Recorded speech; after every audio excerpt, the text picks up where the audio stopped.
रामकृष्ण हरी, तर स्वागत आहे तुमचं आपल्या या आजच्या व्हिडिओमध्ये। जर तुम्हालाही राधाचा मृत्यू कसा झाला होता हे जाणून घ्यायचं असेल तर हा व्हिडिओ नक्की बघा। राधाकृष्ण यांना प्रेमाचे आदर्श प्रतीक मानले जाते। यामुळेच वर्षानंतरही दोघांचे एकत्र नाव घेतले जाते। उत्कट आणि निस्वार्थी प्रेम म्हणून त्यांचे दाखले दिले जातात। अतूट प्रेम असूनही राधाकृष्णाचा विवाह होऊ शकला नव्हता। पुरातन ग्रंथानुसार राधाकृष्णाचे बालपण एकत्र गेले होते। त्या दरम्यान दोघांना प्रेमाची अनुभूती झाली आणि त्यांच्या अतूट नाते बनले। एक वेळ अशी आली जेव्हा राधाकृष्ण एकमेकांपासून दूर व्हावे लागले। तो प्रसंग म्हणजे कंसाचा वध करण्यासाठी श्रीकृष्णाला जेव्हा मथुरेला जावे लागले, श्रीकृष्णाने तेव्हा लवकरच परतण्याचे वचन दिले होते।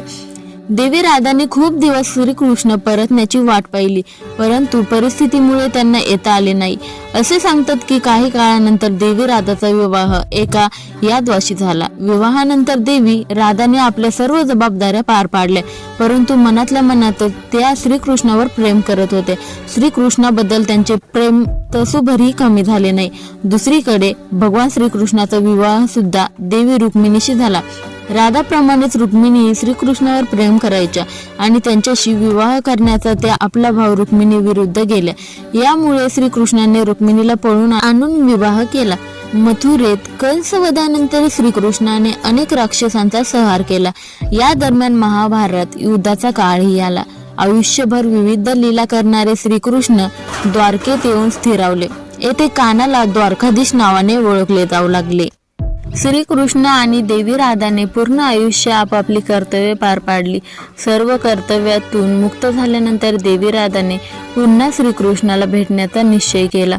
या तीव्र इच्छेमुळे त्या द्वारका नगरीत गेल्या। द्वारकेत गेल्यावर देवी राधाला श्रीकृष्णाचे विवाहाबद्दल कळले, परंतु त्या दुःखी झाल्या नाहीत। द्वारकेत श्रीकृष्णाशिवाय देवी राधाला कोणीही ओळखत नव्हते।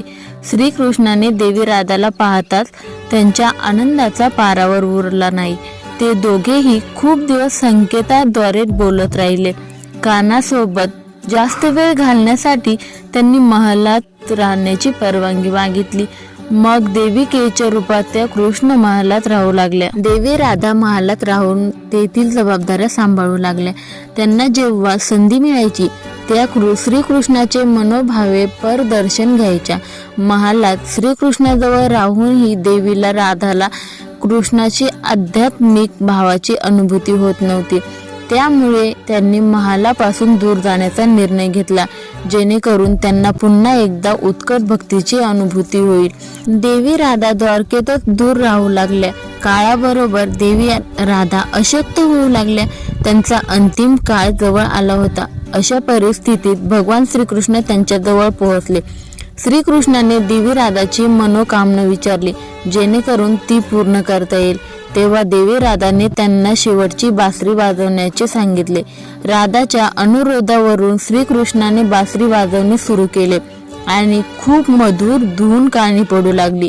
कथेनुसार श्रीकृष्णाने अनेक दिवसापर्यंत सतत बासरी वाजवली आणि देवी राधाने बासरीची मधुर धून ऐकत ऐकतच आपले शरीर त्यागले। देवी राधाच्या मृत्यूनंतर श्रीकृष्णाच्या दुःखाला पारावर राहिला नाही। श्रीकृष्णाला माहीत होते की त्यांची बासरी देवी राधाला खूप प्रिय होती। या बासरीची धून देवी राधाला सर्वात जास्त आवडायची। यामुळे देवी राधाच्या मृत्यूनंतर त्यांनी आपली बासरी तोडून झुडपात फेकून दिली आणि पुन्हा कधीही बासरी न वाजवण्याचा प्रण केला। अशा प्रकारे भगवान श्रीकृष्ण आणि देवी राधाच्या प्रेम कहाणीचा अखेर झाला। हा व्हिडिओ तुम्हाला कसा वाटला हे कमेंट बॉक्समध्ये नक्की सांगा। थँक्यू।